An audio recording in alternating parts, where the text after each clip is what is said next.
Well, congratulations to the class of 2020 as you finally come to the end of this long and winding road. Graduating from high school is always a great and challenging accomplishment, even under normal circumstances, and especially graduating from Bishop Brady, but most especially graduating this year with the additional challenges and obstacles that have been presented. Class of 2020. For the rest of your lives, that is going to mean something. Oh, you were that class, people will say. This year you had to deal not only with tests and exams administered by teachers, but tests and exams administered by life and reality itself. Life and reality have a way of doing that to us, testing us, challenging us, to either give up or to grow up, to make us bitter or to make us better. In the past, there were generations formed during the Depression and World War II, during Vietnam and the Civil Rights era, during 9/11. Now you have your own formative experiences of a global pandemic and a global concern for racial and social justice. Some people have mentioned how the pandemic made it seem like we were stuck in the same day over and over, like in a time loop, kind of like the movie Groundhog Day, which drove Bill Murray's character crazy until he began to focus on how he could use the time to better himself and start thinking of others. And only then does a new day begin. That's been your opportunity as well. In some ways, these past months have been like your own rite of passage or rite of initiation. It's been pointed out that every traditional culture in the world found that providing a rite of passage for teens was an absolutely necessary thing to do. It's been found to be a universal practice in Native American cultures, in African cultures, Aborigines, Nordic and Celtic cultures, Asian, Middle Eastern cultures, everywhere. Initiations always took place outside the normal institutional setting to show that one was not being initiated simply into an institution, but into life. You have also been outside your normal institutional settings for the past few months. Teens were made to go through not only a ritual, but they would be put into a real experience of an ordeal, a real deprivation where you really felt loss and suffering, helplessness, powerlessness, weakness, and vulnerability. Prior to the ordeal, teens often saw themselves as independently powerful and strong. So it was seen as necessary to help them to see life through the vantage point of the powerless, the weak, the poor, the marginalized, of having the humility of not having all the answers or all the explanations, in order to develop in the teens a respect for power and to develop an empathy and compassion towards the vulnerable members of the community and a truer way of seeing life. This, of course, is the scriptural vantage point, the point of view of the poor and the poor in spirit, the outcasts, the enslaved, those thrown into exile, from the point of view of the cross.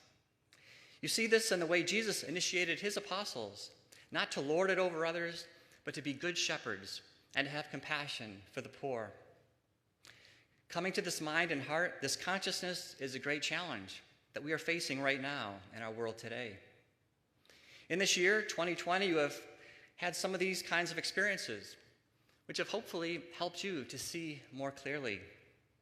I know when I hear the number 2020, I first think of seeing, of having 20/20 vision. In some ways, challenging experiences can wake a person up to see more clearly by forcing one to see life from a different and deeper viewpoint than from our own often self-focused and self-preoccupied vantage point. Albert Einstein pointed out that there were three illusions: space, time, and the separate ego. And it's only when we let go of that we can begin to see things as they truly are. In our first reading from the book of Ecclesiastes, we learn that the universe includes two journeys.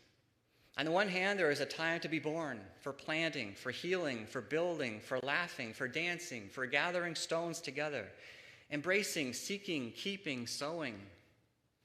On the other hand, there is a time to uproot the plant, to tear down, to weep, to mourn, to scatter stones, to be far from embraces, to lose, to cast away, to rend, to die. The universe, like our lives, includes both of these journeys, both of these processes which become as one. It is for us to embrace the whole. The universe, like our lives, begins in oneness and then expands and moves out and grows and develops and achieves, accomplishes, overcomes, transcends obstacles, grows, becomes, builds, heals, gathers stones, plants, and then there is a return. There's the letting go, the uprooting, the retirement, the aging, the casting away, the emptying, the losses, the mourning. And in the midst of these, there is the handing on of life. There is the planting of seeds and the harvesting of seeds of the plant, as we read in the gospel today, of allowing the timeless in. Jesus modeled this journey too, these two journeys too. There was first the active part of his life, his going out, preaching, teaching, healing, serving. Then the second part, the passion or the passive part, what was done unto him, the emptying, the letting go, the suffering, the forgiving, the embracing, the cross, and his return to union and resurrection. A rite of passage always provides a young person a glimpse of that second part of the journey in order to embrace life as a whole. In Christianity, being marked by the sign of the cross at baptism is a reminder of that need to embrace the full journey as a gift and a challenge, and to discover it's only when you lose yourself that you find yourself. And unless the grain of wheat falls to the earth and dies, it remains just a grain of wheat. The word innocent comes from the Latin words in nocere, meaning not hurt yet. Usually once a person is hurt or experiences disappointment, one can shut down or withdraw or stop finding joy, rather than as a way of discovering one's true inner self, that it is no longer the I who lives, but Christ who lives in me, as St. Paul says. There's a saying that the art of living is to be able to bring the joy of childhood into adulthood, amidst the cares and the responsibilities of life.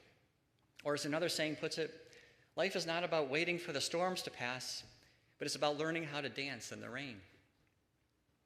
It's been pointed out that for proper brain development, a human being needs to be connected to something qualitatively meaningful and significant, what Jesus referred to as the kingdom of God. And in the absence of that, one will gravitate simply to something quantitatively loud and big. Building on today's gospel, Pope Francis puts it, nothing in nature lives for itself. The rivers do not drink their own water. Clouds do not swallow their own rain. The trees do not eat their own fruit. The sun does not shine on itself. Flowers do not spread fragrance for themselves. We are all born to care for each other, no matter how difficult it is. Life is good when you are happy, but much better when others are happy because of you. Life is discovering how to participate and become part of that oneness. I heard about a high school teacher who one day went into a classroom and took a marker and made a dot on the board. And then the teacher asked the students what it was. After a few minutes of awkward silence, finally one student said, "It's a dot on the board," as the other classmates simply nodded their heads. And the teacher said, "I'm surprised at you. I did the same exercise yesterday with a group of kindergartners, and they thought of 50 different things that dot could be. An owl's eye, the top of a telephone pole, a star, a pebble, a squash bug, a rotten egg, a cigar butt, a bird's eye, and so on."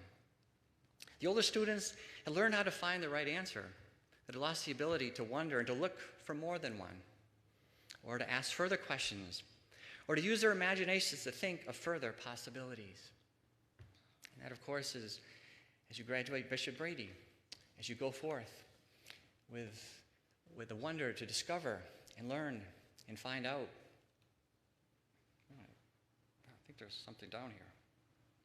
Oh, there's it had a package delivered here for the graduates of Bishop Brady.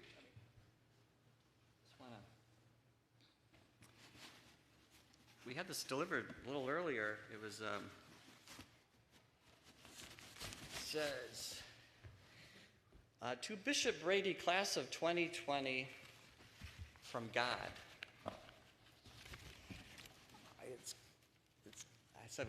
I asked the delivery guy, so it was kind of beat up. What happened? They said, well, it was that way when he got it.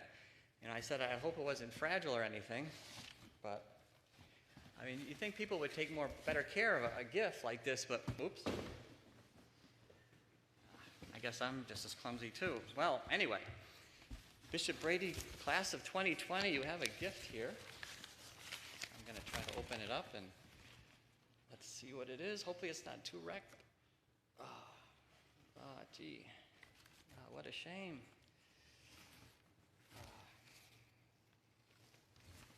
Well, let's see. Anyway, here you go, Bishop Brady. God has given you the world. Fortunately, people haven't been too careful with it. I mean, there's a lot of beauty here and goodness, and there's a lot of things that need to be worked on, I guess. Well, I just wonder if there's a way that this can be healed or repaired, or wait a minute. Looks like there's another package here. I wonder if this might be. Oh boy, this is also from God to Bishop Brady, class of 2020. I can tell it's from God. He uses the same wrapping paper. But anyway, let's see what we got. Well, there's a few gifts in here. There's Christ. God so loved the world. And looks like there's some mustard seeds here. These could be planted. And there's another gift in here. I wonder if you can see this gift. There's another gift that God has sent. I think that's the gift of the class of 2020. We have a beautiful world that needs some help and some work and some people who can love it and embrace it as it is in its brokenness. And together, maybe your experience of these past few months can help you to become more of that person and to bring that healing and hope and strength. That the world that can help us to become more of who we are can help us to make the world more of what it can be too. For you and the world and each other are truly gifts from God, and like any gift, how we can make the most of it, embrace it, love it, and help it to realize its full potential. So congratulations once again, Bishop Brady, class of 2020.